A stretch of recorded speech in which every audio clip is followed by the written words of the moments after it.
السلام عليكم ورحمة الله وبركاته.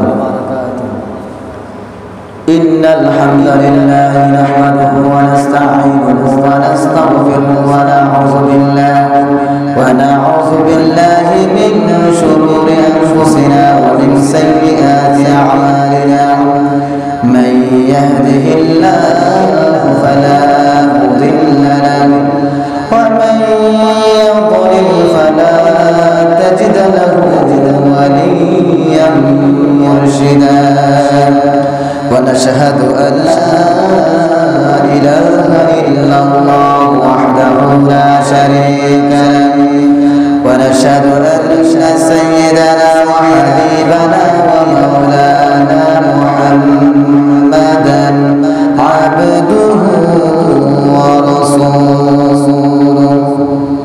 صلى الله عليه وعلى آله وسلم، الذي أرسله بالحق بشيرا ونذيرا وداعيا إلى الله بإذنه وسراجا منيرا. فقد قال الله تعالى في كلامه المجيد وفي الفرقانه الحميد: أعوذ بالله من الشيطان الرجيم. بسم الله الرحمن الرحيم. ومن آياته أن خلق لكم من أنفسكم أزواجا لتسكنوا إليها وجعل بينكم مودة ورحمة. إن في ذلك لآيات لقوم يتفكرون. إن الله وملائكته يصلون على النبي يا أيها الذين آمنوا صلوا عليه وسلموا تسليما. اللهم صل على محمد وعلى آل محمد كما صليت على إبراهيم وعلى آل إبراهيم إنك حميد مجيد.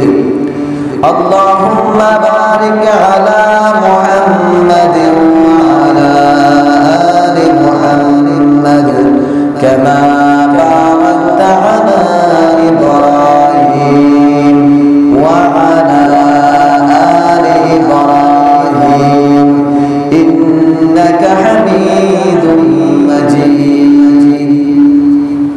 আলহামদুলিল্লাহ, আমরা মহান আল্লাহ সুবহানাহু ওয়া তাআলার দরবারে লাখ কোটি শুকরিয়া আদায় করছি যে মহান আল্লাহ সুবহানাহু ওয়া তাআলা এই শাবান মাসের প্রথম জুমায় যিনি আমাদেরকে যথাসময়ে সালাতুল জুমার নামাজ আদায় করার জন্য তৌফিক দিলেন, সে মহান মহিমের দরবারে আমাদের কণ্ঠকে উজাড় করে দিয়ে একত্রিত করছি আলহামদুলিল্লাহ।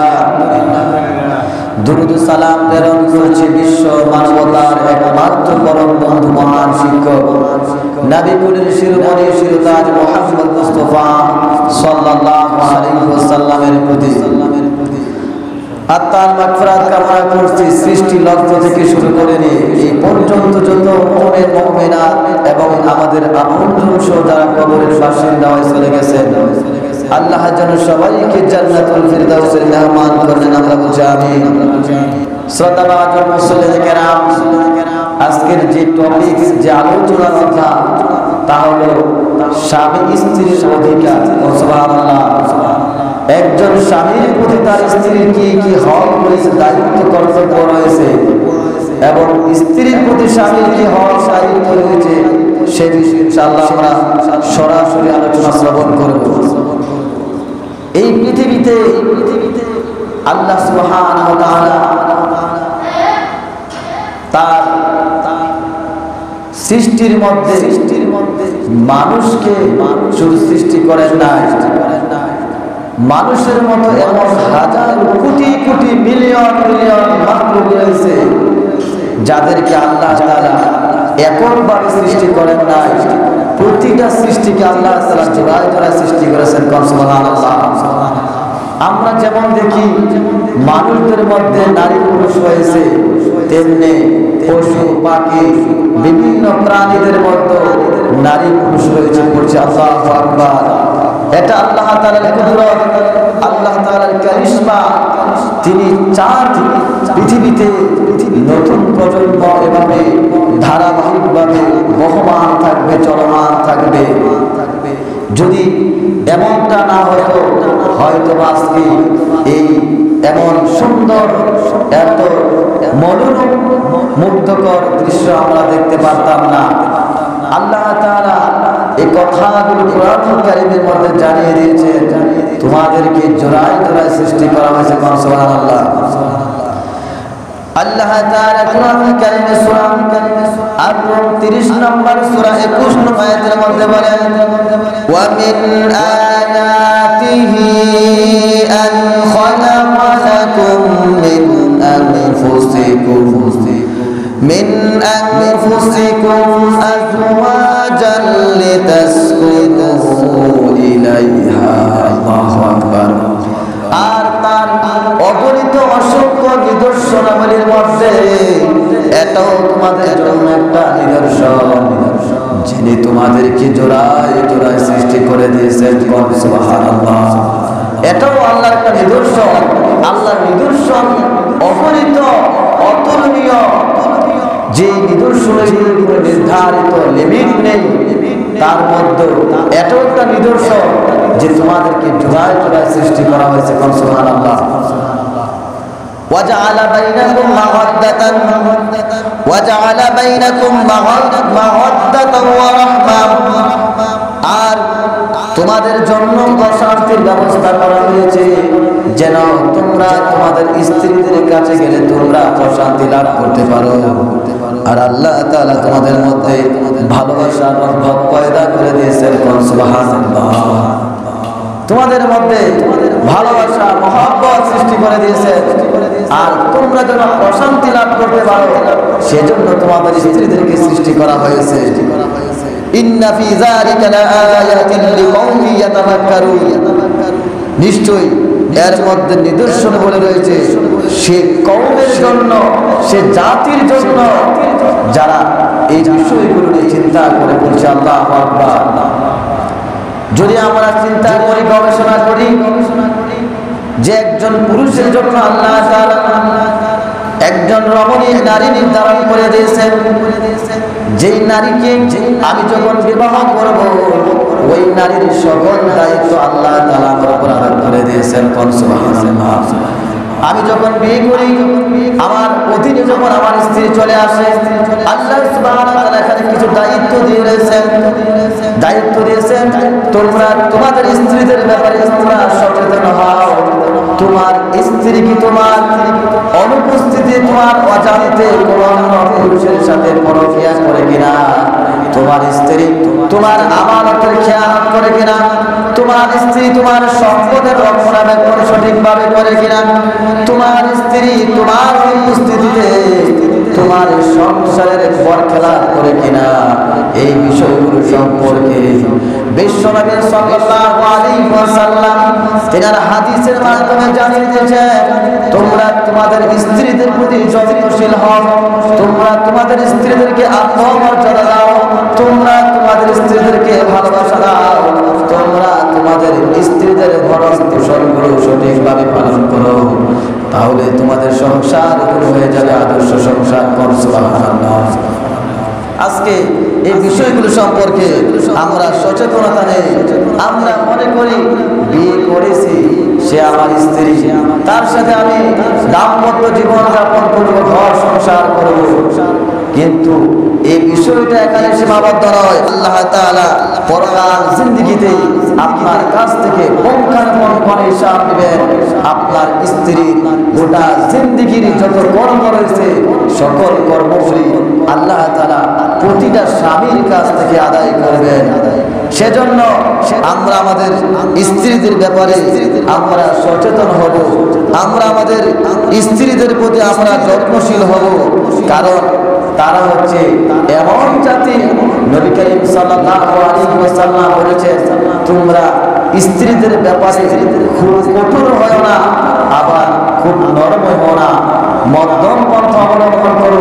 কারণ তাদেরকে সৃষ্টি করা হয়েছে রাগ, গুসা, আবেগ দ্বারা, যার কারণে তারা অল্প কিছুতে রেগে যায়। দেখবেন অধিকাংশ ফ্যামিলিতে যারা বিয়ে শাদী করেছেন, দেখবেন কিছু একটা এদিক সেদিক হলে আপনার স্ত্রী আপনার উপর রাগ করে। এই রাগের উপর আপনিও আবার খুব রাগ দেখাতে পারবেন না। এটা কোরআনুল কারীম এবং হাদিসে নিষেধ করা হয়েছে, কারণ তাদেরকে সৃষ্টি করা হয়েছে রাগ দ্বারা, আবেগ দ্বারা। যদি তুমি দাম্পত্য জীবন যাপন করতে চাও, এই রাগ, এই আবেগময় স্ত্রীর কার্যকলাপ নিয়ে তোমাকে জীবন যাপন করতে হবে। সুবহানাল্লাহ। আর যদি এগুলো মেনে নিতে পারে, তাহলে আপনার সংসারের মধ্যে চলে আসবে সুখ আর শান্তি। সুবহানাল্লাহ। এজন্য আমরা এই বিষয়গুলো সম্পর্কে অবগত হব। আল্লাহ তাআলা এজন্য বলেছেন, তোমাদেরকে জোড়ায় জোড়ায় সৃষ্টি করে দিয়েছি যেন তোমরা প্রশান্তি লাভ করতে পারো, যেন তোমরা তোমাদের সংসারগুলোর মধ্যে শান্তি খুঁজে পাও, ভালোবাসা খুঁজে পাও। তোমাদের জন্য আমি দিয়ে দিলাম মহব্বত, ভালোবাসা, রহমত। সেজন্য আমি উদারত আহ্বান করব, কিছু কিছু ঘটনা চোখের সামনে দৃশ্যমান, কিছু কিছু ঘটনা আমি পর্যালোচনা করতেছি, এবং আমরা সবাই জানি যে আমরা কি ধরনের মানুষ। আমরা নিজ নিজ থেকে নিজেদের চরিত্রগুলোকে ঠিক করে দেই। যদি আমি আমার চরিত্রগুলোকে ঠিক করে নিতে পারি, তাহলে আমার সংসারগুলোর মধ্যে আসবে শান্তি। আমি এমন কাজটা কেন করছি, যে কাজটা করার সময় আমার মনের মধ্যে ভয় থাকে, যদি আমার ছেলে দেখে ফেলে, যদি আমার মেয়ে দেখে ফেলে, এমন চিন্তা চেতনা যদি থাকে, আপনাদের আমাদের লজ্জা থাকা উচিত। আমার আল্লাহ সুবহানাহু ওয়া তাআলা দেখতেছেন আমি রাতের আধারে কি করতেছি, আমি কি কাজ করতেছি। যদি আল্লাহর ভয় থাকে, তাহলে আমরা এভাবে পাপ কাজে জড়িত থাকতে পারবো না। আল্লাহ সুবহানাহু ওয়া তাআলা আমাদের প্রতিটা স্বামী স্ত্রীর মাঝে ভালোবাসা, মহব্বত, আন্তরিকতা সৃষ্টি করে দিন। এবং যে সমস্ত ভাই বোনদের বিয়ে শাদী হচ্ছে না, আল্লাহ তাআলা তাদেরকে সৎ পাত্র এবং পাত্রের আল্লাহ নিকট পৌঁছে দেন। আমরা বলছি আমিন। যে কথাগুলো বলেছি আল্লাহ তাআলা ভুলগুলো ক্ষমা করুন। সামনে মাহে রমাদান আসতেছে, আমরা মাহে রমাদানের প্রস্তুতি নেব, আল্লাহর কাছে বেশি বেশি দোয়া করব। হে রব্বে কারীম, আমাদের হায়াতকে দীর্ঘায়ু করে দেন মাহে রমাদান পর্যন্ত ইনশাআল্লাহ। আমরা এখন থেকে বেশি বেশি করে আমল করব। নবীজি বলেছেন, যখন শাবান মাস, রজব মাস চলে আসে, তোমরা পাপ কাজ ছেড়ে দাও আর আল্লাহ গুরুকীর্তন, আমি মুহাম্মদ সাল্লাল্লাহু আলাইহি সাল্লামের প্রতি দুরূদ বেশি বেশি পাঠ করো। সেজন্য আমরা আল্লাহর কাছে তওবা করি, ফিরে আসি, আর নামাজ ছাড়বো না, আর সুদ খাবো না, আর পাপ কাজ করবো না। অবশ্যই আল্লাহ তাআলা বলেছেন, লা তাকনাতু মির রাহমাতিল্লাহ, বান্দা গুনাহ করেছো, পাপ করেছো, নৈরাশ হয়ো না, আমি রবের রহমতের দিকে চলে আসো, অবশ্যই আমি তোমাদেরকে ক্ষমা করে দেব। আল্লাহ তাআলা আমাদের সবাইকে কবুল আর মঞ্জুর করেন। আমরা বলছি আমিন।